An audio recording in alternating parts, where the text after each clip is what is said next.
Ibinasura ng Commission on Audit or COA ang apela ni Vice President Sara Duterte kaugnay ng naunang desisyon na nag-disallow sa 73 million confidential fund na ginastos noong December 2022. Sa desisyon ng COA, pinagtibay nito ang naunang pasya na ang naturang halaga ay hindi maaring singilin bilang wastong paggasta, kaya't nananatiling balido ang disallowance na inilabas ng ahensya. Ang nasabing pondo ay bahagi ng confidential funds na ginamit noong 2022.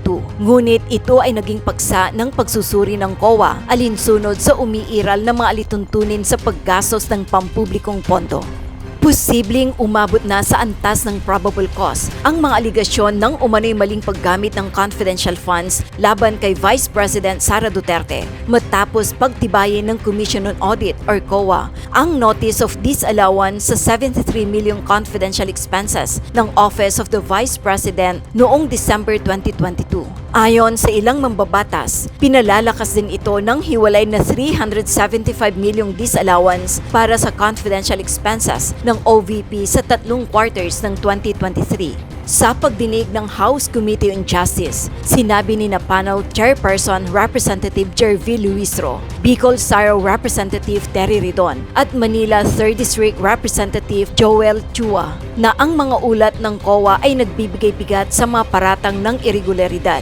Ayon kay Ridon, ang finality ng COA findings ay sapat na batayan upang sabihing may matibay ng kaso ng umano'y maling paggamit ng pondo kahit pa isantabi ang testimonya ng ilang testigo. Binigyang diin din ni Chua na kahit wala ang pahayag ni Ramil Medriaga, ang mga ebidensyang tulad ng ulat ng National Bureau of Investigation tungkol sa mga kahalintulad na lagda at ang sertipikasyon ng Philippine Statistics Authority na walang record ng ilang sinasabing benepisyaryo ay lalo umanong nagpapabigat sa kaso.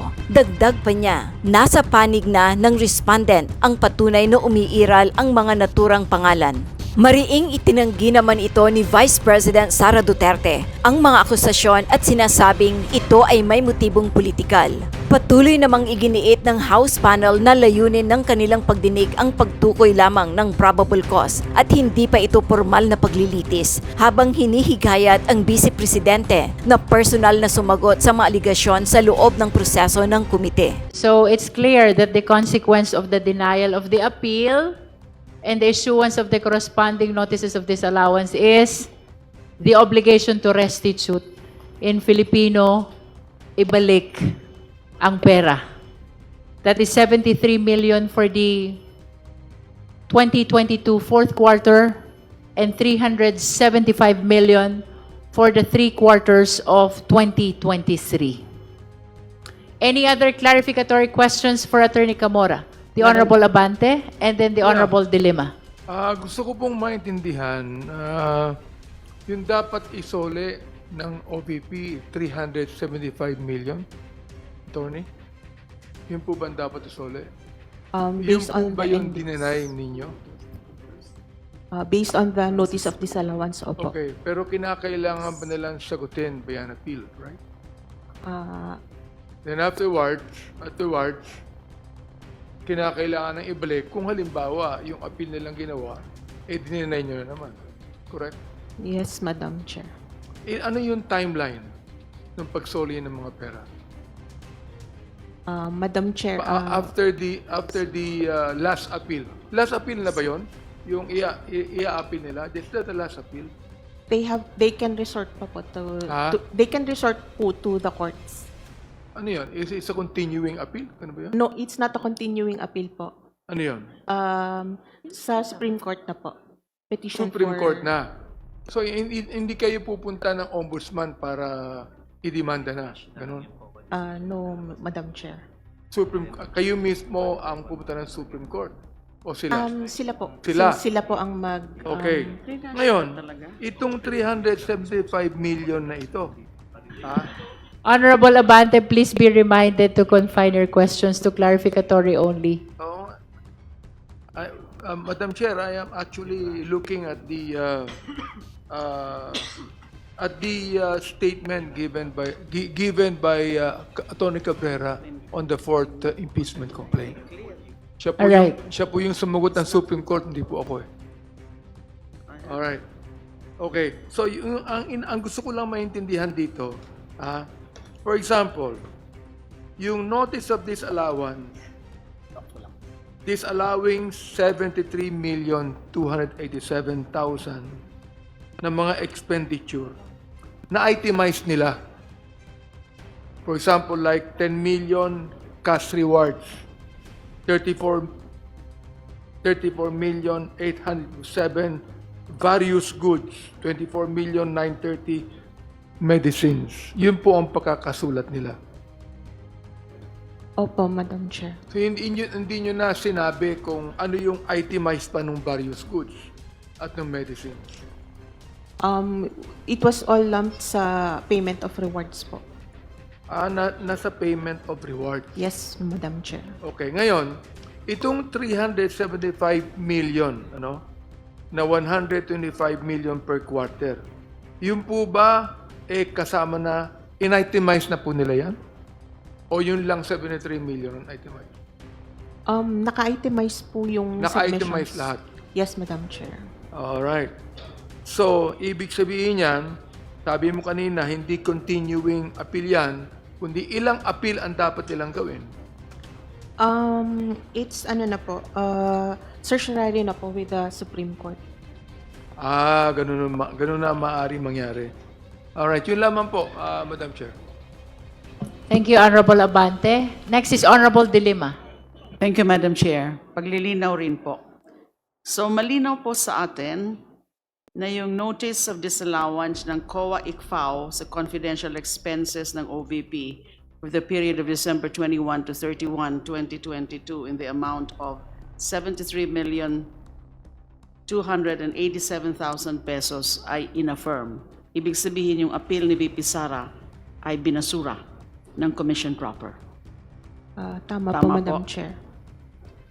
Sa decision po ng COA, pwede ho ba natin i-flash yung decision ng COA? I understand, kanina po parang pinakita na po yon. Sa page 13 po.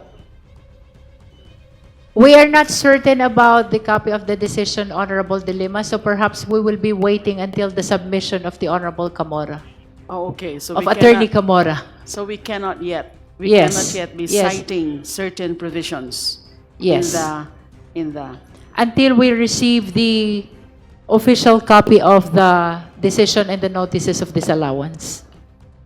Okay. So ibig sabihin po, kasi nabanggit niyo po kanina, Attorney Camora, na yung pag-issue ng notice of disallowance o pag-disallow nung 73,287,000 at pag-affirm ng Commission proper. Ibig sabihin no, sinabi ng Commission proper na hindi sumunod talaga dun sa Joint Circular 2015-01. Tama po, Madam At Chair. yung Joint Circular 2015-01 ay ito talaga yung tungkol sa entitlement, sa release and the use of confidential funds. Tama po, Madam Chair. Iba po ito, doon sa circular naman, para sa mga regular expenditures. Tama po, Madam Chair. At kaya po merong ganyan, separate na joint circular ay dahil nakikita rin na espesyal talaga ang pag-treat ng intelligence and confidential funds. Pero ibig sabihin, hindi pwedeng hindi suriin, hindi pwedeng hindi o-audit kahit intelligence and confidential funds siya. Yes, Madam Chair. Meron din hong bang nakasabi, although I know na sabi nga po, lininaw po niya ng ating chair na let's wait for the copy, yung talagang official copy of the decision, although you have it already, but we want really yung pinaka-official in the sense na nandyan yung hard copy. Ay natatandaan niyo ho ba kung sa decision na yan ay may nakasabi doon na mali talaga yung paggamit ng mga confidential funds sa OVP? Hindi alinsunod sa circular, sa joint circular.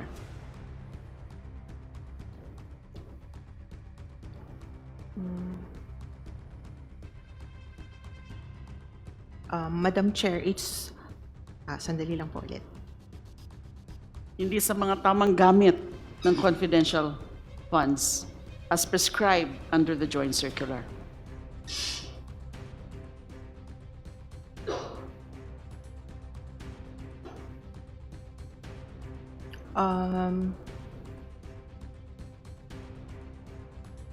Nakalagay po, in this case, the accomplishment report on the utilization of confidential and intelligent funds, the DEPs and the certification submitted failed to comply with the guidelines and conditions set forth under the joint circular po.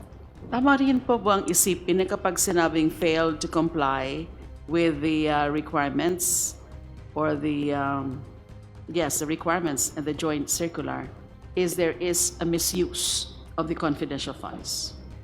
Kasi tamang paggamit. So kung hindi tama yung paggamit, then there's misuse of the confidential funds. Tama po bang interpretasyon yan? There is no such indication dito sa joint as a decision po. It's just that hindi po nag-comply with the joint circular Kaya po. nga po, kung hindi nag-comply ng joint circular, and the joint circular in a specific section enumerated the various uses, the legal uses of confidential funds. Di ho ba? I can only quote po kung ano yung nakalagay sa decision, which is yun po. Yes, kindly confine your answer to the contents of the decision. Yes po. Which is yun po, failed to comply with the guidelines and conditions set forth in the joint circular po. Failed to comply with the guidelines, kaya pinapasauli. Yes, Madam Chair. Meron din po sana akong tanong, Madam Chair. Please keep it clarificatory only. Yes, Madam Chair. And this is the notice of disallowance doon sa confidential funds of the OVP for the period February 6 to September 30, 2023 in the total amount of 375 million. So the notice of disallowance covers a total of 375 million of confidential funds drawn by the Office of the President for the year 2023. Tama? Tama po, Madam Chair. At base sa inyong notice of disallowance, ang direktiba ni Vice President kay Special Disbursing Officer Gina Acosta na i-release ang cash advances for confidential expenses kay Colonel Lachica ng Vice President Security and Protection Group ang dahilan ng disallowance. Tama? Ang nakalagay po is direct the aforementioned persons liable to settle immediately the said disallowance. Audit disallowances not appealed within 6 months from receipt thereof shall become final and executory as prescribed under PD 1445 po. Ang direktibang ito ay labag sa item 6.1.1 ng Joint Circular number 2015-01 na nagsasabing, I quote, "Under no circumstance shall the confidential funds be used for liquidation of the previous cash advance to be transferred from one accountable officer to another." Yes, Tama Madam po yun. Chair. Tama Kaya po, nga Madam po, Chair. yung bibigay o pag-i-issue ng cash advance para ipambayad o i-cover yung mga una nang nagastos ay pinagbabawal po yan sa joint circular. Kasi cash advance para dun sa implementasyon ng isang programa o activity na gagawin pa lang. Tama po ba yun? Tama po, Madam Chair, pero I don't think that is the reason dun po sa ND. I think the reason is yung transfer of to another accountable officer Yes, po. the transfer. Kasi dito po sa facts of the case, dun sa kwento rin ni Mr. Madriaga kanina, and sa allegations sa Honorable De complaint. Lima, that might be a probing question already. Thank you, Madam Chair. So we'll wait na lang po. Yes, let's wait For for the official the copy. submission of the official copy of the decision as well as the corresponding notices of disallowance. Thank you, Madam Chair. That's all Any for now. other member who wish to raise Madam Chair. clarificatory questions? Madam Madam Chair. Chair. Madam Chair. The Honorable Tino. And then the Honorable Ridon. Thank you, Madam Chair. Attorney Camora mentioned that the reason for disallowance was transfer to another accountable officer. Is that correct? Yes, Madam Chair. Concretely, that means that the confidential funds, ayon po sa inyong joint circular, ang accountable po sa confidential funds ay yung head of agency o di kaya yung special disbursing officer. Yun po ang ibig sabihin. Tama po yun, ano? Tama po, Madam So, ang Chair. ibig sabihin, dapat ang accountable sa confidential funds ay si Vice President Sara Duterte para sa confidential funds ng OVP o di kaya yung kanyang SDO, in this case it is Gina Acosta. Tama po. Tama po. Pero nilipat po sa ibang accountable officer. Parang ganun ang sinasabi nyo. Yes, Madam Tama Chair. po. And according to previous records admitted by this committee, nilipat po ito kay Colonel La Chica. Tama po ba? Tama po, Madam Chair. Tama. Okay, so thank you po, Madam Chair. So yun pala ang reason for disallowance. And in relation to that, Madam Chair, matanong ko na rin, what about the DepEd confidential funds? Ano po Madam ang status Chair, nun? Yung, Madam Chair, yung sa DepEd po, under audit pa po siya. Under audit pa Yung po. compliance po nila. Okay. But let me just note for the record, Madam Chair, na ayon din sa testimonya in the previous Congress na inadmit na rin dito, ay nilipat din po ng SDO. In that case, it was Edwin Fajarda. Nilipat niya ang accountability. Naging accountable officer daw, ayon kay Fajarda, ay si Colonel Nolasco naman. No, so, for That is by way of your manifestation. that is a manifestation, Madam Speaker. In other words, may similar na circumstance. Thank you. Thank you. Honorable Ridon? Madam Chair, very important lang ho na linawin po natin yung pong binabanggit doon sa final decision po ng Commission Proper, Commission and Bank, no? Kasi yung lagi hong binabanggit ay the Vice President has always been cleared of yung issues po relating to confidential funds. So, again, for the record po, for yung 2022 confidential funds, may finality na po yung finding ng Commission Proper. Tama po ba? Yes, as to the CP decision po. Opo. Tama po. Tapos yung para dun sa 2023 confidential funds, meron pong notice of disallowance. Tama po, Madam Chair. So, ibig sabihin, hindi ho tama yung sabi-sabi na never ho nagkaroon ng adverse finding yung pong Vice President at yung OVP sa paggamit po ng confidential funds. Meron na nga pong AOM and notice of disallowance. Yun na nga po, kasi yan po yung naririnig ho sa iba't ibang mga quarters na may ganyan daw po. So, clearly, meron po talagang adverse finding against the OVP during those particular periods. And doon po sa decision with finality po ng Commission Proper, sino po yung nakatali doon sa pagsosoli ng pera dito po sa 73 million po na ito? Can we state it again for the record? Ibig sabihin po, sino ho yung inuutusan ng komisyon para magsoli po nung pong kaperahan po na ito? Ang Vice President, ang Special Disbursing Officer, and ang Chief Accountant po. Can we state their names for the record? So, Vice President Sara Duterte, Miss Gina Acosta as SDO, and Miss Julieta Villadel Rey as Chief Accountant po. all right, thank you, Madam Chair. The Honorable Joboy Aquino. Thank you, Madam Chair.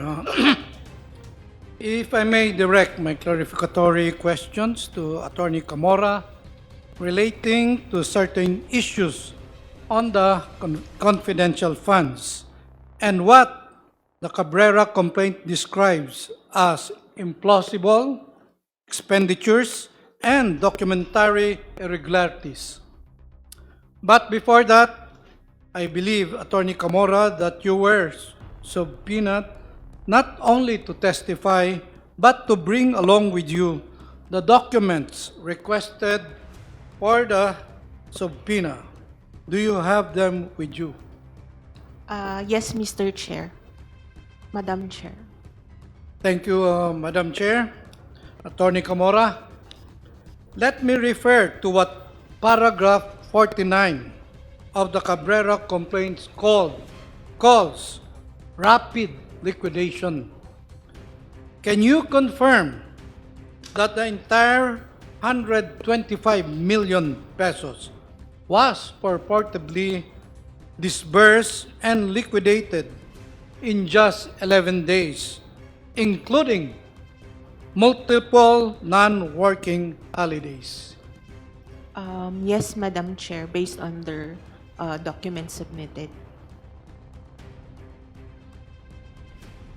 So for the record, during a period filled with Christmas Eve, Rizal Day, and New Year's Eve, the OVP averaged an expenditure of over 11 million pesos per day. Yes, Mr. Chair, Madam Chair. For the benefit of all members of this committee, emphasis must be placed on the liquidation of confidential funds for the fourth quarter of 2022 because of how rapid the liquidation was compared to other quarters where the OVP liquidated the same amounts. To place in context and based on the complaints, the OVP has consistently liquidated the amount of 125 million pesos since the office was allocated confidential funds. What sets fourth quarter of 2022 apart is that the OVP spent the same amount it would usually take 3 months to spend in a span of 11 days, with 4 of those days being holidays. Attorney Camora, as per the Joint Circular Number 2015-01, when we talk about such confidential funds, we talk about lump sum amounts provided as such in the GAA for NGAs, in appropriation ordinances for LGUs, and in COBs for GOCCs for their confidential expenses. While confidential expenses refer to those expenses pertaining related to surveillance activities in civilian government agencies that are intended to support the mandate or operations of the agency. Am I correct? That is correct, Madam Chair. Paragraphs 42 to 44 of the Sabala complaint. Can we please, allege that your office issued 2 audit observation memoranda on the liquidation of the OVP of its confidential funds for the fourth quarter of 2022. And the OVP only responded in October 2023. Did you bring these documents with you? Yes, Madam Chair. Meron din daw reply ang OVP dated October 19, 2023 kung saan nag-submit sila ng DEPs, meaning documents, evidence in payments, no? But they were insufficient to address deficiencies doon sa dalawang AOMs COA had issued. Can you confirm this? Yes, Madam Chair. Did we flash the 2 AOMs? Please flash the AOM Secretariat. And just to clarify, Attorney Camora, meron rin naman kayong na-issue ng mga AOMs sa OVP para sa kanilang liquidation ng first quarter, second quarter, and third quarter of 2023. Tama po. Tama po, Madam Chair. And for the record, meron ring AOM na na-issue para sa 2023 liquidation naman sa DepEd. Tama po ba ito? Tama po, Madam Chair. And itong mga AOMs na ito, kasama rin ito sa mga documents na dinala at sinabmit mo sa committee secretary? Am I correct? Yes, Madam Chair. Madam Chair, sa pagkakaalam ko, first time na ma-allocate sa OVP ang ganito kalaki na halaga. 125 million pesos each quarter or 500 million a year. Ganon din sa DepEd. Actually, first time mabigyan ng confidential funds sa time ni VP. Considering that as head of agency of both OVP and DepEd, she had the ultimate role of approving and overseeing the implementation of the programs under both offices. And without her approval as head of agency, no confidential funds may be released or disposed. This must be taken into consideration when we determine existence of probable cause later on. Still on the matter of implausible expenditures and documentary irregularities, as discussed in the Cabrera complaint, did you bring as well documents showing exorbitant per day rates, patterns, documents showing failure to submit debts, as well documents that would show the OVP's failure to substantiate their expenses for tables, chairs, and desktop computers charged to confidential funds, such as the Audit Observation Memorandum and the OVP response letters. Did you bring it? Yes, Madam Chair. Thank you, Attorney Camora, and that would be all, Madam Chair. Thank you, Honorable Joboy Aquino. The Honorable Rog Gutierrez is recognized. Thank you, Madam Chair. Madam Chair, I'd also like to ask questions to the resource person, Attorney Camora, if I may proceed. Yet, Thank you. You may proceed. To the Honorable Chair, Attorney Camora, good afternoon po. In your audit of both the OVP and DepEd, did you find that the liquidation documents for both agencies shared the exact same red flags and or deficiencies?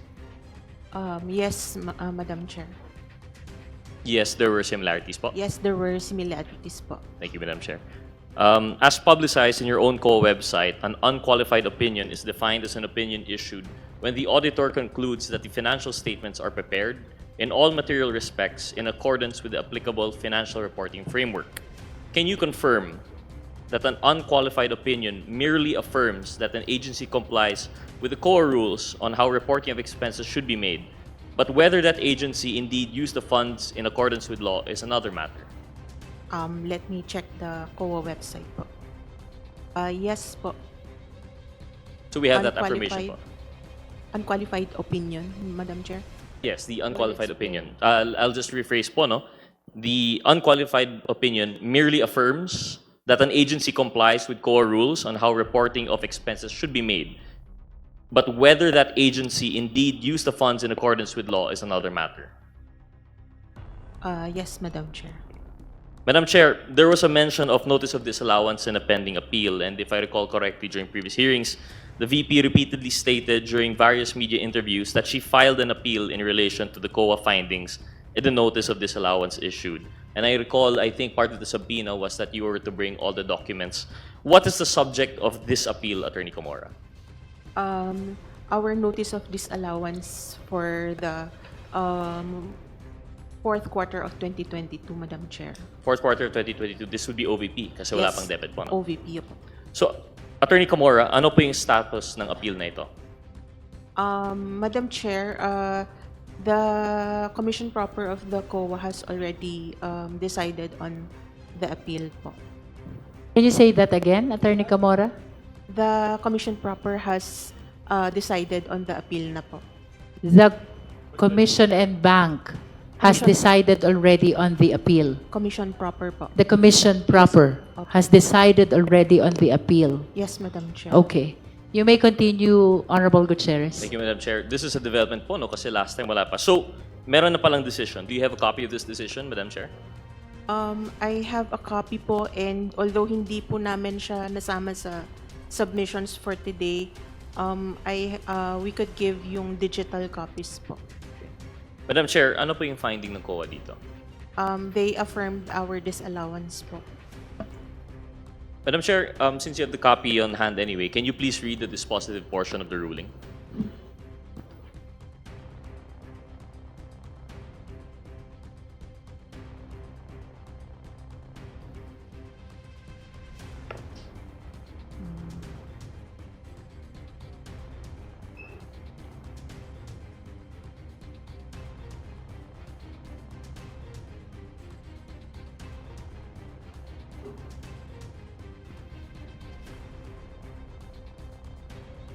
For a while lang po.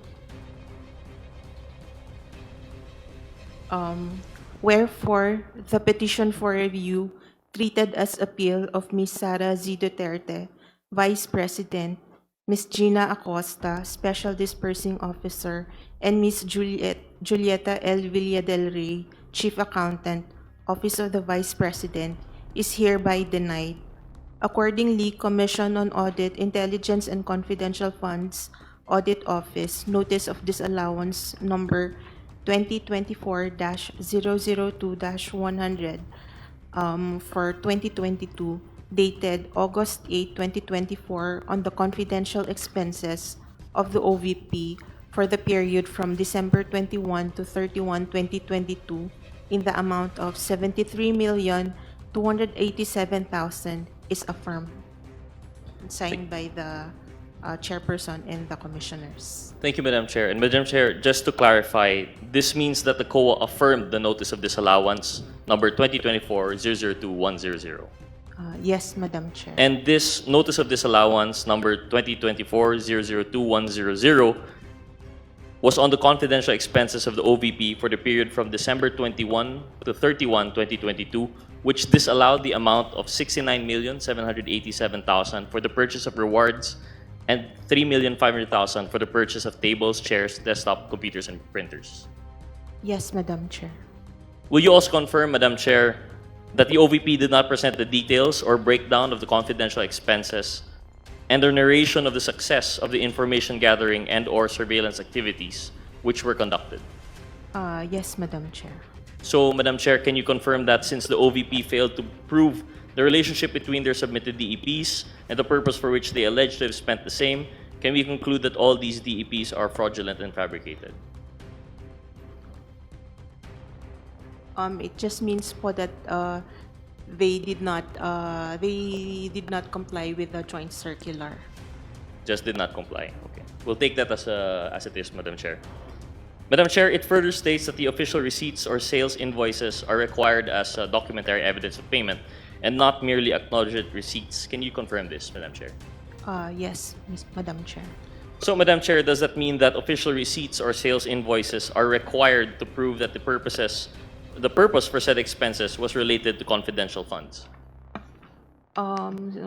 Based on the joint circular, it is not really a requirement. What is required under the joint circular is a documentary evidence of payment. Madam Chair, but early on you said that not merely acknowledged receipts yung required. Kailangan rin po yung the official receipts or sales invoices. So, Dito which po would it sa be? ND, Parang hindi po yun yung naging reason. It's more on, hindi po na-prove na yung 3.5 expenditures were not used, were used for confidential activities. Yun po yung nasa decision po. Thank you, Madam Chair. We'll take it as this now. Madam Chair, it was mentioned earlier that there were AOMs issued for the liquidation of OVP confidential funds for Q1 to Q3 of 2023. What are the status of these AOMs, Attorney Camora?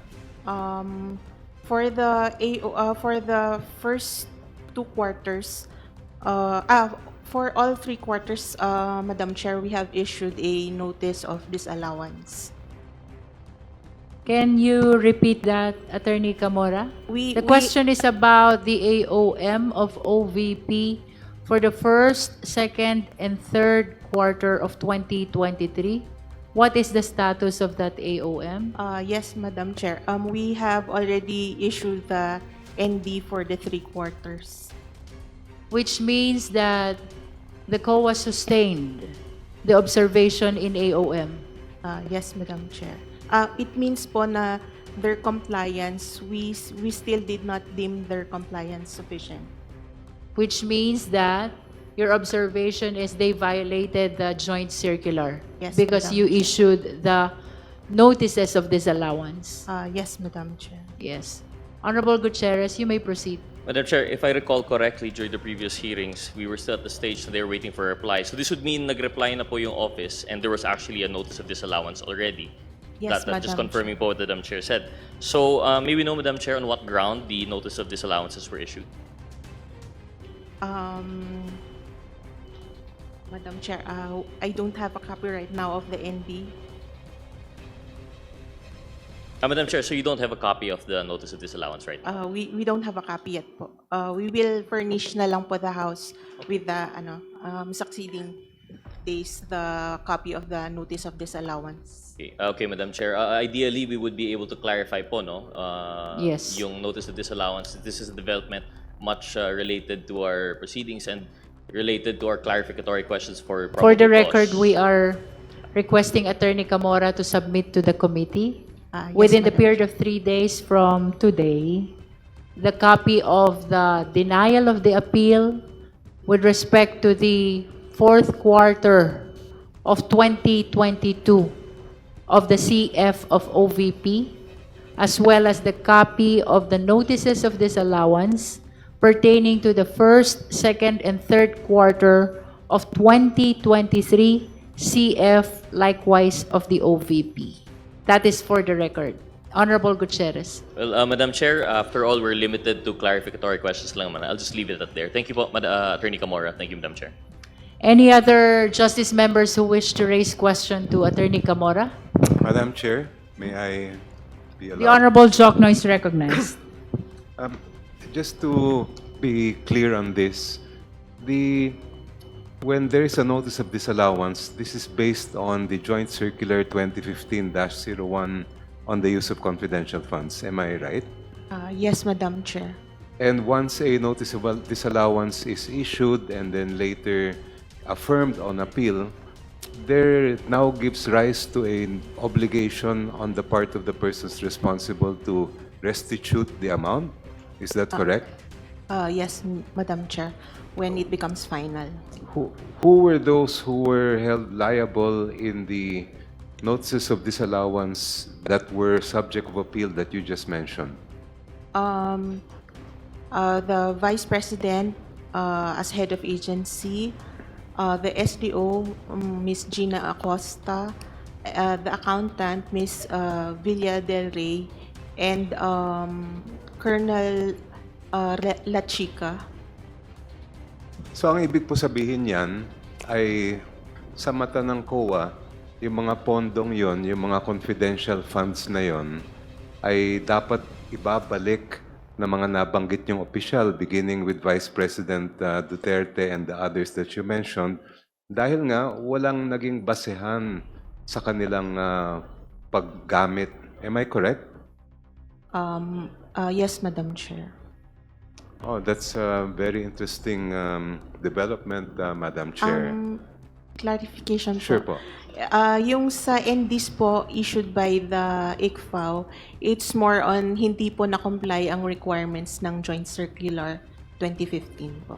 So, and yung purpose po ng joint circular ay para ma-ensure na yung binibigay na confidential funds ay talagang mapupunta doon sa tamang paggamit.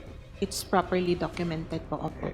And because the notices of disallowance were affirmed sa appeal, ang ibig sabihin nun ay hindi tumupad yung mga responsible officials, beginning with Vice President Sara, doon sa nakalagay na requirements sa Joint Circular 2015-01. Tama po. Tama po, Madam Chair. Thank you, Chair, Madam So, Chair. for the guidance of the members, Attorney Camora of ICFAO COA just testified that the pending appeal of the Vice President with respect to the notice of disallowance of 73 million that is part of the confidential fund of the OVP for the last quarter of 2022 has been denied by the Commission on Proper. Because this is a recent development, that is why I am bringing it to the attention of the justice members. Likewise, Attorney Camora just testified that the AOM corresponding to the first, second, and third quarter of 2023 CF of OVP has been issued as well a corresponding notice of disallowance. So that is for the guidance of the justice members. And again, we are requesting Attorney Camora to provide the committee copy of the denial of the appeal, the decision denying the appeal, as well as the 3 notices of disallowance to be submitted to the Justice Committee within the period of 3 days from today. Madam Chair, isang pahabol lang po. Honorable Jokno. Thank you, Madam Chair. Ang ibig po sabihin nito, pag sinabi natin may obligasyon na i-restitute, ang ibig sabihin nun ay dapat ibabalik ng mga opisyal na yon yung 73 million pesos na confidential funds. Tama po yun.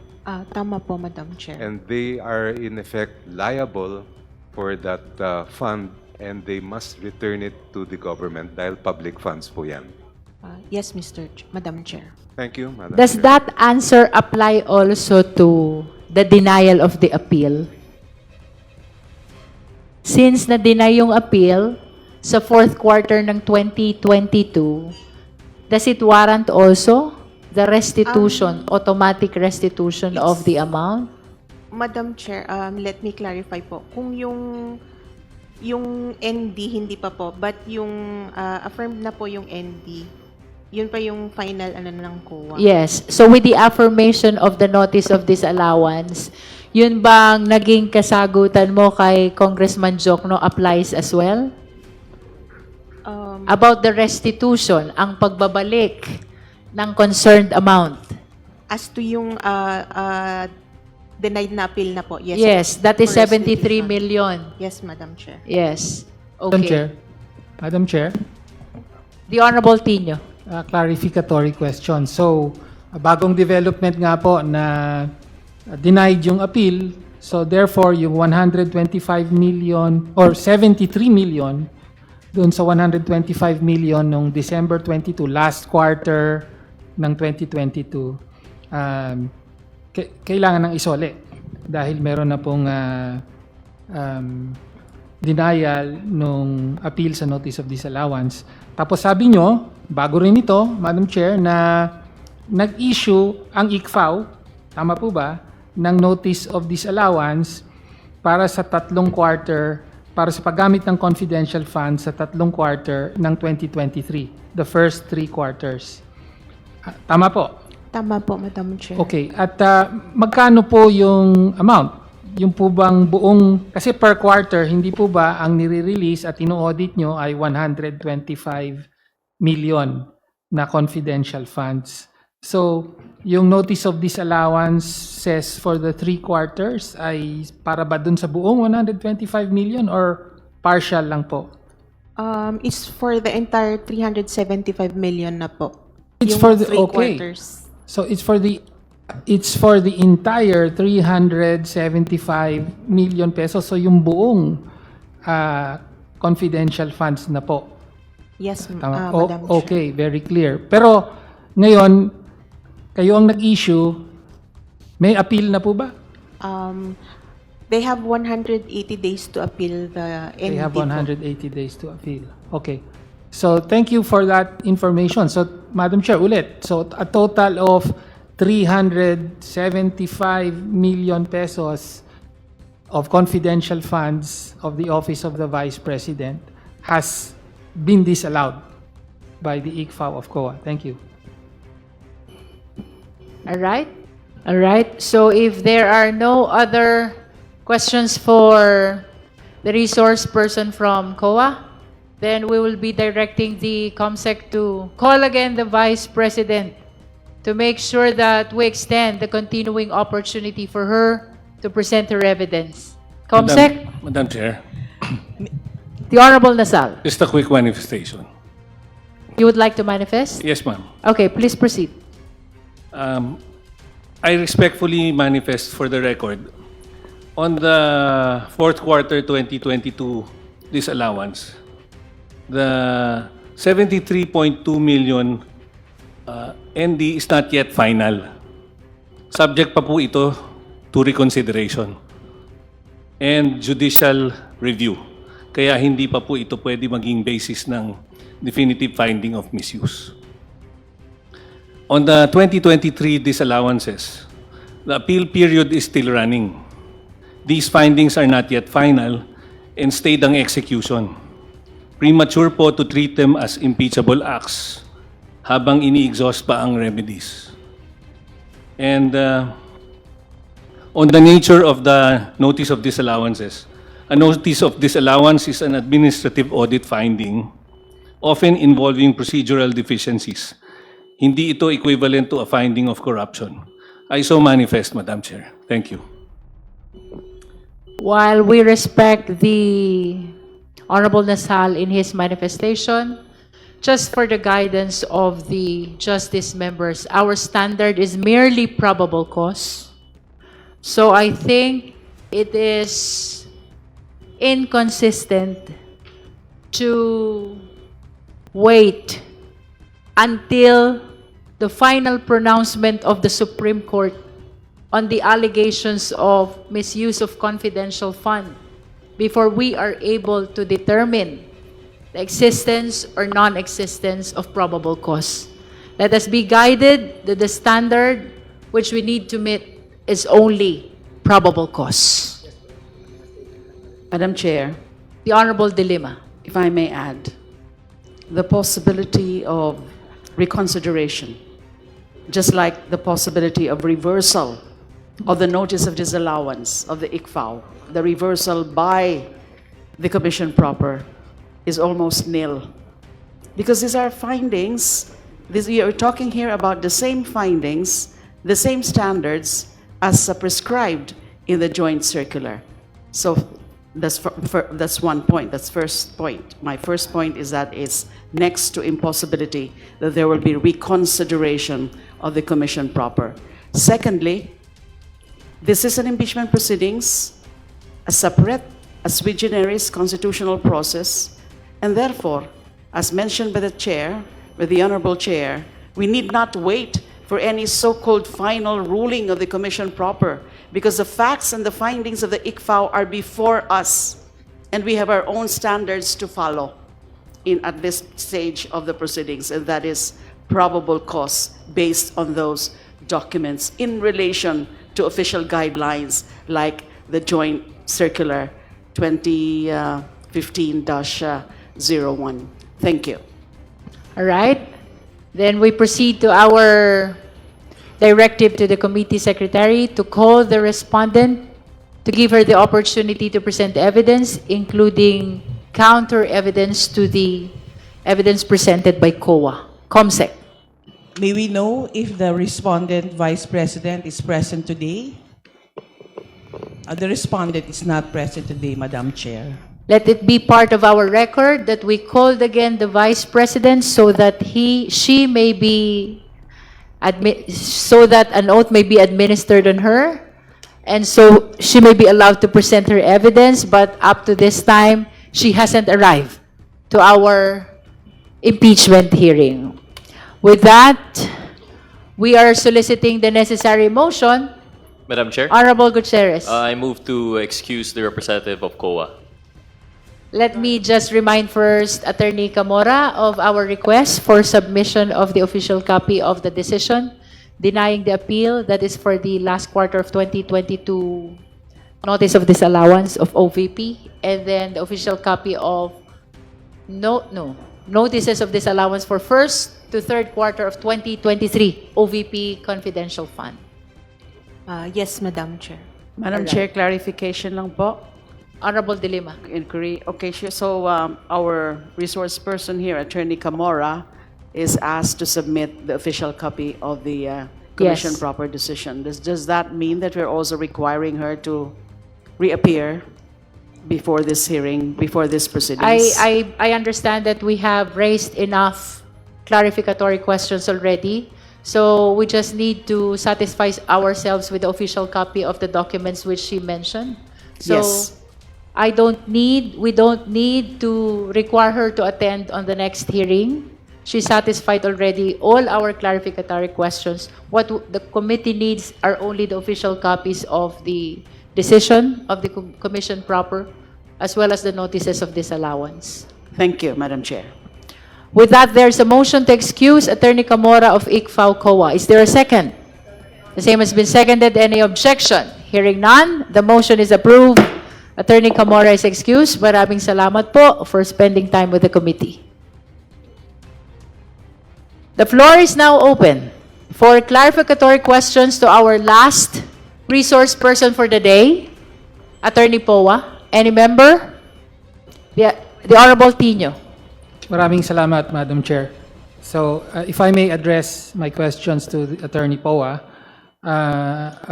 Attorney Poa, magandang hapon po. Narito po kayo bilang dating spokesperson, Chief of Staff with rank of Undersecretary ng Department of Education sa ilalim ni dating DepEd Secretary and of course Vice President Sara Duterte. Tama po? Madam Chair, Your Honor, tama po yun. Tama po ba yung mga titulong minanggit ko? Tama po. Tama. Okay. Chief of Staff, Spokesperson, rank of Undersecretary. Okay. And of course, sa nakaraang Kongreso ay isa kayo sa mga resource persons sa mga hearing ng Committee on Good Government chaired by the Honorable Chua, at nabanggit na kanina na inadmit na at bahagi na ng proceedings yung mga records nito, no? Including yung mga sworn testimony po ninyo. Hindi po ba? Tama Madam po. Chair, Your Honor, tama po. Tama po. Madam Chair, meron lang po akong ilang clips ng mga specific testimony niya nung panahong yon na gusto ko lang po magtanong ng ilang clarificatory questions kaugnay dito. Una po, let me point out na sa Sabalya complaint po, page 90 of the Sabalya complaint ay nandoon po ang pagbanggit nito. In paragraph 269, high-ranking officials of the Department of Education testified before Congress that they received multiple envelopes containing cash amounts ranging from 12,000 to 50,000 pesos. These officials believed that these envelopes came directly from VP Sara, with one former DepEd spokesperson, Michael Poa, testifying that he received envelopes directly from VP Sara herself. So yan po ay nasa Sabalya complaint. Tapos, nandyan po yung clip nung testimonya niya mismo kung pwede pong ma-play natin.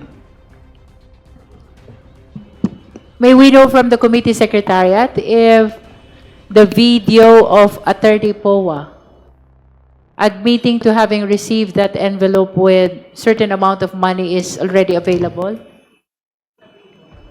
Okay. Kindly play the video. Yes, sir.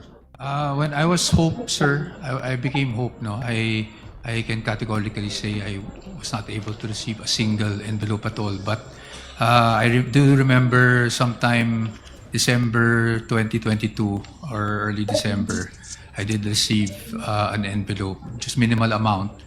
And at times, pag nagsasabi, may mga times kasi, sir, na candidly, medyo napagalitan ako because nag-aabono daw ako. Because when people come to me as a spokesperson, sometimes they tell problems, I would give, at the end of the day, ang kailangan lang pala nila, 3,000, 5,000. So nagbibigay ako personally. So there were instances, occasional, although not regularly, not like monthly at all, that I would receive, but not from ASEC Shine. I would, when I would tell the VP, like nung Christmas, the VP give it to me herself. There are times. But yes, yes, sir. When I was Hope, sir, I became Hope. No, I can categorically say I was not able to receive. Umulit na po. Pwede pong i-pause na muna. Okay. So, yun po yung unang clip. At sabi nyo, when I was Hope, sir. Pwede po bang ilinaw lang? Ano ibig sabihin ng Hope? Head of procuring entity po. Head of procuring entity. So, hindi nyo po nabanggit na or banggitin natin for the record na aside from being spokesperson and chief of staff, kayo rin po ang head of procuring entity. Only for a certain time po. Madam Chair, sorry. Madam Sige, Madam please Chair, clarify Your Honor. po. Apo. If I may just clarify on all the dates, Your Honor, para lang klaro tayo. Okay. Kasi I think dun sa subpoena, mali din yung dates. Ay, as opo, Chief of please Staff. clarify then. When I was hired sa DepEd, I was hired as a spokesperson with a rank of Director 4. That was back in July 2022. Ngayon po, yung pagiging Undersecretary and Chief of Staff ko po, Your Honor, it wasn't until April 1, 2023 kung kailan ako na-appoint as Undersecretary and Chief of Staff. And then yung Hope po, ako po yung naging Hope October, I have the date here just to be exact, no? October 17, 2023. Yun po yung nag-retire si Yusek Mercado. Okay. Doon po ako naging Hope. Okay, thank you. So yung panahon na ito, December 22, 2022, hindi pa po kayo Hope. Hindi So pa po. kayo po ay spokesperson. Apo, spokesperson. Okay, thank you. And then, you received an envelope containing an amount from ang importante pong sinabi niyo rito, the VP gave it to me herself po. Apo. Tama po. Tama. Binigyan po kayo mismo direkta Apo. ng envelope ni Vice President Sara Duterte. Ngayon, as to the amount, hindi niyo po binabanggit dito. By the way, Madam Chair, this is from the transcript of October 17, 2024. Wala pong binanggit about the amount. But in a subsequent hearing, November 5, 2024, ay may mababanggit na po na amount. Please play the second clip po. Attorney Powa, do you remember receiving an envelope that has about 200,000 in it? Mr. Chair, Your Honor, no. The simple answer is no. The biggest, if I need to share, Yes, go probably when one time nakwento ko nga na nag-reimburse ako because of the media party, no, for just to host the media for Christmas, I was given around 20 to 25 at that time, which was, well, to be candid, lower pa than what I made abono, but who are we to diba? So, but never, not definitely not 200, not 100,000, not 50,000. Okay. Oh, Miss Catalan. Okay, thank you. So dito po, sinabi nyo na I was given, so just to clarify, yung pinag-uusapan yung insidente na binigyan kayo, dalawa po kasing magkakaibang hearing to, this is the same incident. If I may just contextualize everything. Yes, please. Your Honor. Kasi there were several incidents na nire-reimburse ako, although hindi siya yung monthly, no? So, for example, Your Honor, that incident that we were pertaining to, the same incident close to December, because we had to host, alam nyo na, yung fellowship ng media, kinulang po yung budget ng DepEd, so naglabas ako ng sarili kong pera. So that's what happened. Now, in other incidents, similarly, That's why I had to really categorically say that these were reimbursements for personal expenses that I personally shelled out po. Okay. So binigyan po kayo ng binigyan kayo sa isang envelope ni Vice President Sara Duterte ng 20 to 25,000 pesos noong December 2022. Tama Opo. po? Hindi ko na po matandaan kung 20 to 25, but yes, it was the same. Well, it yun was yung the sinabi same- nyo rito. Yes po, ito po. Okay. Okay, so binigyan kayo nun. Tapos, parang binanggit mo na rin, hindi ito yung iisang pagkakataon na binibigyan kayo. Kasi sabi nyo dito, the biggest if I need to share, so implying that you received more than once. Tama po? Madam Chair, yes. Yes. That Okay. was the truth. Sabi nyo po, reimbursement. So, ibig sabihin, hindi po, yung binigay sa inyo ay hindi sweldo, hindi rin yung mga allowances na tinatanggap ng government employee under salary standardization law. Tama po ba? Tama po, and hindi po siya regular, Your Honor. Hindi regular. Hindi siya monthly, Okay. kumbaga. That's what I meant to say. Reimbursement. So, meron po ba kayong resibong pinirmahan bilang reimbursement? Honorable Tino, please Yes. confine to what appears in the transcript. Okay. You might be probing already. All right. May- Sige. Thank Your you, Honor. Madam Chair. Then, For the guidance of the members, the questions of the Honorable Tino is anchored on the statements of Yes. Attorney Poa appearing in the transcript of the inquiry in aid of legislation conducted by the Good Government Committee in the 19th Congress. But Yes. please confine your questions to the All right. transcript. Okay. You didn't, okay. So, reimbursements po ang intindi nyo dito. Tama po. Well, hindi lang po intindi because, Your Honor, Madam Chair, may I just give some context, just for clarity for everyone? Yes, you may proceed. Yes. I'll give you an example po, a very concrete example. Pumunta po kami ng ating Vice Presidente noon when she was Secretary of Education sa isang burol. No? After po ng burol na yun, marami nagpapapicture sa kanya. May mga lumalapit po, may lumapit po na bata, nagbebenta po ng mga damit. It was Shein na damit. I don't know if I'm correct, if I'm saying it correctly, but she said, tulungan natin. Gusto kong bilhin, no? So, syempre, ang dami po nagpapapicture sa kanya. Ako po yung naglabas ng pera para po mabayaran yung binibentang damit. At pagkatapos po nun, a few days after, naalala niya, tinanong niya sa akin kung magkano nagastos ko. It was around 6,000 if I'm not mistaken.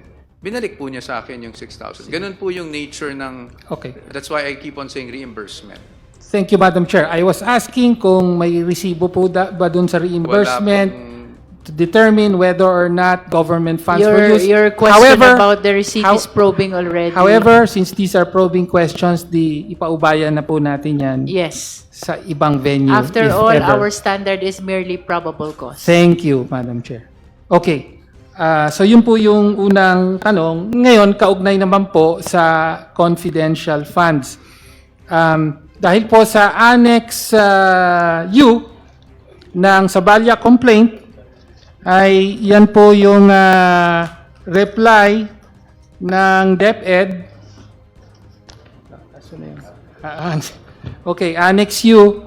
Ito po yung dated 17 April 2024, addressed to Honorable Nilda B. Plaras, Assistant Commissioner of the ICFAO of COA, at pirmado po ni Attorney Michael Wesley T. Poa as Undersecretary and Chief of Staff. Do you affirm, Madam Chair, na kayo ang nakapirma dito at sinabit talaga ito ninyo in behalf of DepEd bilang tugon sa ICFAO? Madam Chair, Your Honor, yes, I confirm that. Yes, okay. Tapos, dito po, ito ay sagot sa Audit Observation Memo ng COA, which is Annex Q of the Sabalia complaint.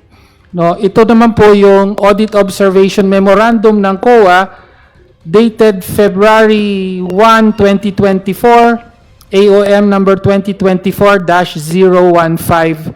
At dito po pinagpapaliwanag, naka-address po actually kay Vice President Sara Z. Duterte as Secretary of Department of Education. Tapos ang sabi, attention, Mr. Edward D. Fajarda, Special Disbursing Officer, and Ms. Maria Runa L. Catalan, Chief Accountant. So sila po ang in-address ng COA. Pero kayo po ang sumagot. Bakit po ganun? Madam Chair, Your Honor, kasi po, ang proseso po sa DepEd, pag dumating po ang AOM, ang una pong nakakatanggap niyan ay Undersecretary of Finance. And from the Undersecretary of Finance, nire-refer po yan dun sa mismong opisina that is subject of the AOM. In this case, I was actually both.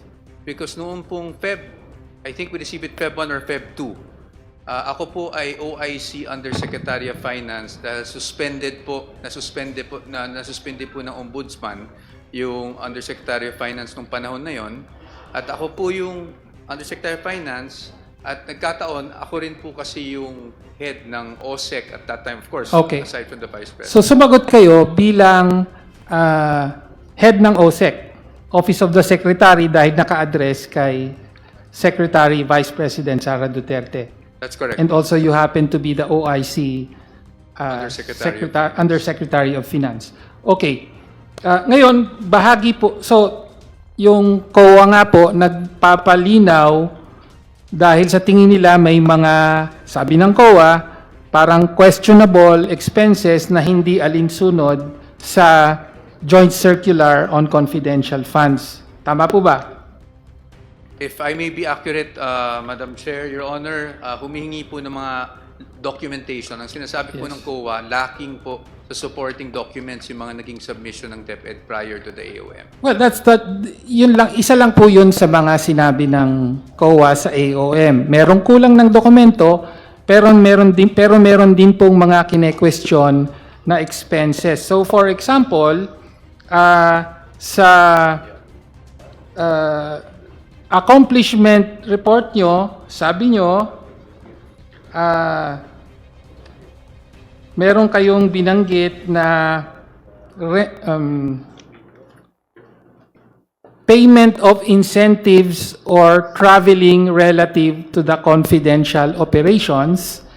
At sinabi ng COA rito, the above enumerated expenses are not among the confidential expenses enumerated in item 4.8 of JC number 2015.01. So, hiningi kayo ng dokumento sa ibang bahagi, pero dito sabi, yung sinubmit yung expense, hindi kasama sa authorized expenses. At sumagot kayo doon. Ang sagot nyo po ay, kaugnay doon, babasahin ko po yung sagot nyo. Sabi nyo rito, the payment for traveling relative to the confidential operations qualify as rental of transport vehicles. So, gina-justify nyo po. At sabi nyo, as an additional incentive to operatives and agents, unmarked private vehicles were rented and provided to support surveillance and casing activities. So, you were making a statement of fact na ginamit ito, were rented and provided to support surveillance and casing activities. Tama po? Tama po, Your Honor, but that Thank was you. based on my discussion No, with yun the lang, tama. Yun ang sinabi mo. Apo. Tama. Okay. Tapos, ang isa pang... Just for the guidance of the members, Congressman Tino is reading from the letter of Attorney Poa Yes. in response to the AOM Yes. of DepEd.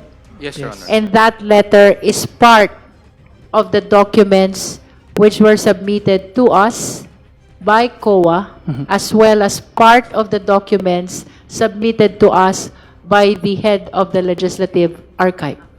That's for the record. Thank you, Madam Chair. But please confine to the letter. Yes. And then, kasama din nga po yung humihingi ng dagdag na dokumento ang COA sa inyo. At ito po ang inyong sagot. Ang sagot nyo naman ay ito. On the finding that payment of rewards to informers must be supported with documents evidencing success of the information gathering and or surveillance activities on the account of the information given by the informer. So sabi nyo rito, attached here to as Annex B1 to B4 are the certifications issued by relevant partner agencies evidencing the success of various programs, projects, and activities directly resulting from the information provided by informers during the specified period. Yun po ang sagot nyo. Tama po. I confirm that. Tama po. And then, kasama po sa Annex V ng Annex V, V1, V2, V3 ng Sabalia complaint, yung mga certifications na binabanggit nyo. So these are certifications by various Army Infantry Divisions. 1st Infantry Division, 5th Infantry Division, 7th Infantry Division, and so on. Na sinasabi nila na naglunsad sila ng mga youth leadership seminar sa kanilang mga area of responsibility. Tama po ba? Tama po, Your Honor. Tama po. Okay. Okay. So, yan po ang ilan sa mga nilalaman ng sagot ng DepEd through USEC POA sa AOM ng COA kaugnay sa paggamit ng confidential funds. Ngayon, pero sa nakaraang hearing, meron din kayong mga admission. Pwede po bang i-play natin yung clip? Secretariat, please play the admission of the video of admission of Attorney Poa. Yes. I understand the nature of confidential funds, but on how it is actually operationalized or used on the ground, under oath, I would like to state for the record that I'm really not aware. Hindi ko po nakita yung fund, hindi ko po alam kung paano siya ino-operationalize on the ground. Ang participation ko po ay naganap nung ako po ay OIC for finance kasi at that time, nung na-receive namin yung AOM. And we had to respond to the AOM. And so because we had to respond to the AOM, I had to get all the documentation that COA was asking for po through that AOM. So ibig sabihin po, hinihingi nyo lamang po itong mga documentation na to para lang ma-justify kung paano ginamit. Pero in actual, hindi talaga doon ginamit. Tama po ba? Parang gano'n ang pagkakaintindi ko eh. Parang hinihingi nyo lang po yung certification nung nilabasan na kayo ng AOM. Tama po. Tama po? Tama po. Tama po, okay. So, ayun po. So, una, malinaw po. Kayo pa nagsabi, under oath, I would like to state for the record that I am really not aware. Hindi ko po nakita yung fund. Hindi ko po alam kung paano siya ini-operationalize on the ground. So, inamin nyo po under oath na wala talaga kayong alam kung paano ginamit yung confidential funds. Tama naman po. Tama naman po. Always been Okay, thank you. consistent with that, Thank Your you. Okay. So, at binanggit din nga po, yung mga certifications na inattach nyo, na hinihingi ng COA, actually, hindi nyo naman talaga alam kung may kinalaman ito sa paggamit ng confidential funds o hindi. Tama po? Your Honor, Yes or no? Your Honor, it's not a yes or no answer. It's kasi not a po, yes or no. If with all due Please, respect, let's allow Attorney Poa to answer the sige question. po. because that, You may proceed, Attorney clip was- Poa. Sige po. The clip was spliced, and I hope that we can refer the Spliced? committee to the entire transcript. Okay. Your Honor, I explained. Well, Madam Chair, pakiklaro lang po kasi sinabi pa po niya, the clip was spliced, parang may pinagdugtong. Wala Hindi pong po, sorry po, splicing Your doon. Opo. Your Honor, I apologize for Yes, that. thank That is you. not what I meant. Nakat lang po dun sa dulo. What I was saying, Your Honor, is if I think the good chairman of the good government was also here, was at that time, since I did not have any personal knowledge on the operations, utilization, disbursement of confidential funds, that I had to rely on the documents that were submitted to me. At that time, Your Honor, when I received the AOM, of course, I had to talk to the SDO. the Special Disbursing Officer to say saan natin kukunin itong mga documents na hiningi ng COA. I was referred to Yusek Mempin, if you remember at that time. And so I asked Yusek Mempin for those. I did not even ask for certifications, which is also stated in the transcripts. I asked for accomplishment reports, Your Honor. But again, Your Honor, I apologize to the Honorable Tino by using the word splice. I think that was inaccurate, and I really apologize Thank for you. that, Your Honor. Okay. So actually, I have the whole transcript here. No? So actually, kayo rin ang humingi kay Yusek Mempin ng mga certifications. Pero, may alam ba o wala si Yusek Mempin sa paggamit ng confidential funds? Your Honor, yun, hindi ko po masasagot. Hindi niyo po masasagot. Okay.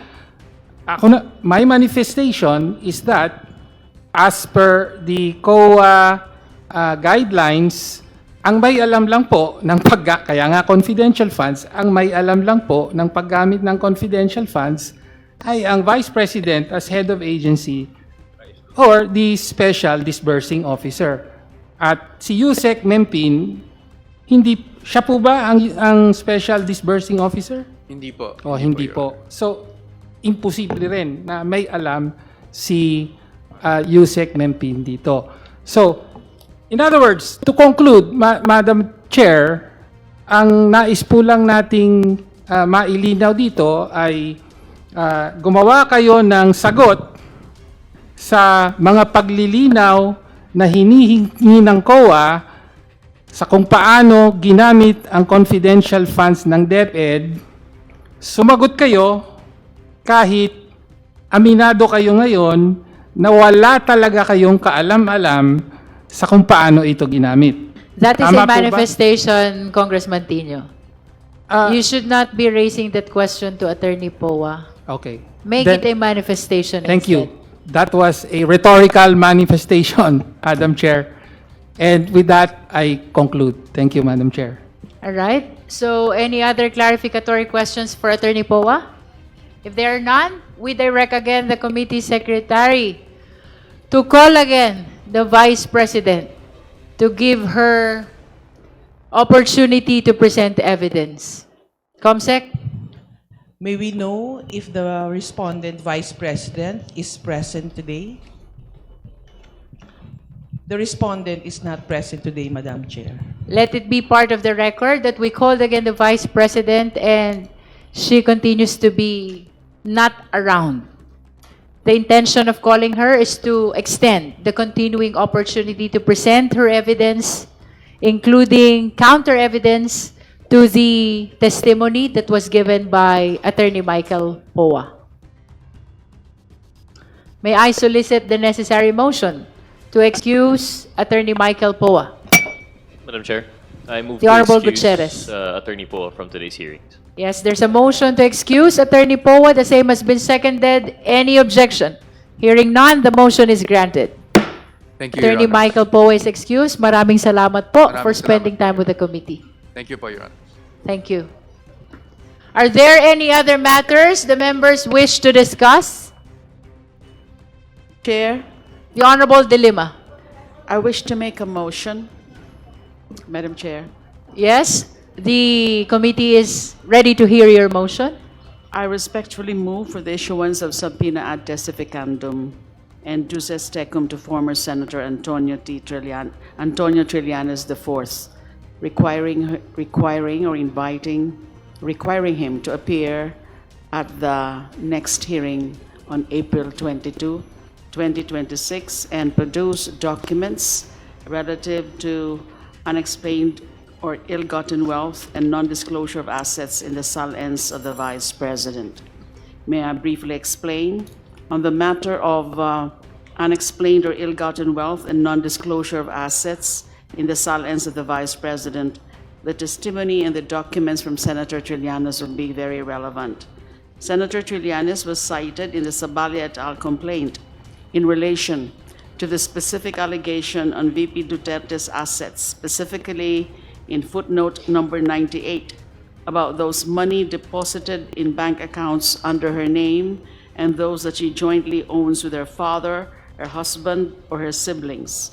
In addition, we recall that Senator Trillanes appeared and testified before the House Quadcom committee hearings during the 19th Congress as to the bank accounts of the former president and his family, which includes the respondent Vice President Sara Duterte.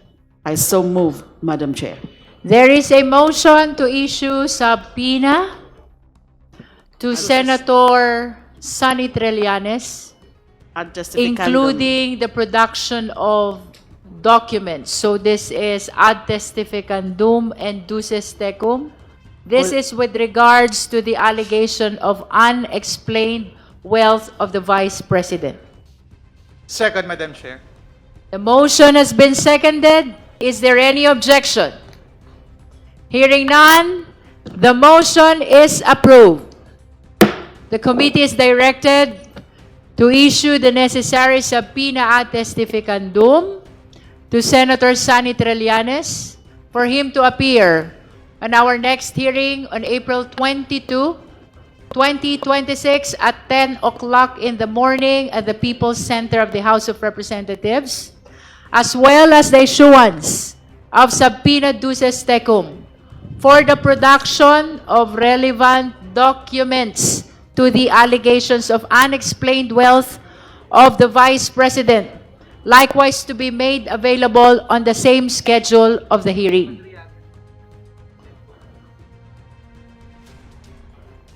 Madam Chair. The Honorable Sendanya. Madam Chair, may I confirm if the committee is in receipt of a letter request from this representation? I just received the letter just now. You Madam- may want to manifest the content of your letter. Yes, Madam Chair. The letter is a request to the committee that the Anti-Money Laundering Council be issued a subpoena duces tecum and ad testificandum, directing it to produce reports of covered transactions and suspicious transactions reported by any and all banks to the AMLC involving Sara Duterte Carpio and or Manasseh Carpio, covering the period from 2006 to 2025, and any and all investigation reports or related reports or documents prepared by the AMLC involving such reported covered transactions or suspicious transactions. And in the event that no such records exist, to certify the same.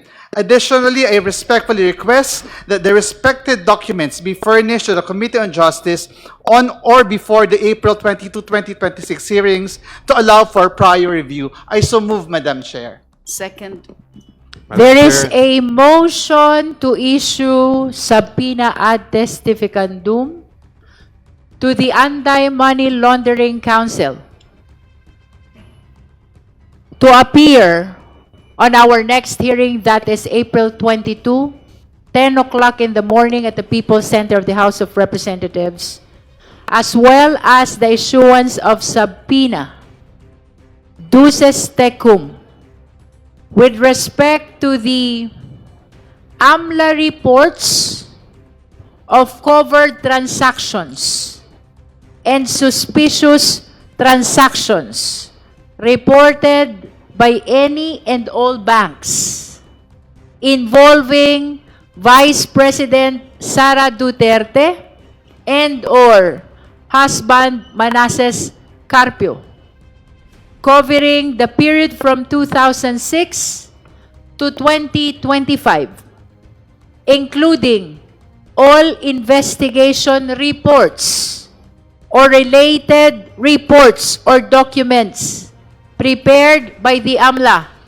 involving such reported and suspicious, reported covered transactions or suspicious transactions. And in the event that no such records exist, a certification of the same.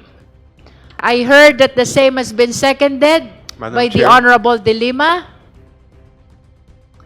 Honorable Jokno, you have a manifestation? Yes, Madam Chair. You may proceed. Actually, on March 5, I had filed a letter request as well with the committee which also made a substantially similar request for a subpoena to the Anti-Money Laundering Council. It's pretty much the same, except that, Madam Chair, in my request, I had also asked for any reported suspicious or covert transactions, not only involving Sara C. Duterte and Mans Carpio, but also those that may be with other persons or members of her family. Perhaps we could just merge the two requests so that isa na lang pong subpoena ang issue if the committee will approve. May we know if the Honorable Sandanya is willing to amend the motion so as to include the other members of the family of the Vice President? Yes, Madam Chair, and I am amending the motion as stated. For the benefit of the Justice members, kindly restate the motion. Either Honorable Sendanya or the Honorable Jokno, after all, you are joining this motion for issuance of subpoena to AMLA, including the production of the relevant documents. Madam Chair, I move that the Anti-Money Laundering Council be issued a subpoena duces tecum and ad testificandum, directing it to produce reports, covert transactions, and suspicious transactions reported by any and all banks to the AMLC involving Sara Duterte Carpio and or Manasseh Carpio and other family members covering the period from 2006 to 2025, and any and all investigation reports or related reports or documents prepared by the AMLC involving such reported covert transactions or suspicious transactions, and in the event that no such records exist, to certify the same. Additionally, I respectfully request that the requested documents be furnished to the Committee on Justice on or before the 22nd of April to allow for prior review. I so move, Madam Chair. There is an amended motion to issue subpoena ad testificandum to AMLC, as well as subpoena duces tecum for the production of report on covered transactions and suspicious transactions submitted by any and all banks pertaining to the Vice President, husband Manasseh Carpio, and the other family members. Madam Chair, The Honorable Acosta. just a quick clarification on to the other members. Sino po yung included? Kasi parang hanggang saan degree? Yung mga kapatid lang po ba? Pinsan? May we direct the Honorable Sendanya or Honorable Jokno to kindly be specific about the family members included in the subpoena. The request, Madam Chair, is for any recovered or suspicious transactions which include Vice President Sara Duterte and or her with other members of her immediate family. So that would include the parents and the sibling, aside from the husband who's already mentioned, Mr. Manasseh Carpio. We are temporarily suspending. Mag-subscribe at i-click ang notification bell para sa mga susunod na video updates. Maraming salamat po.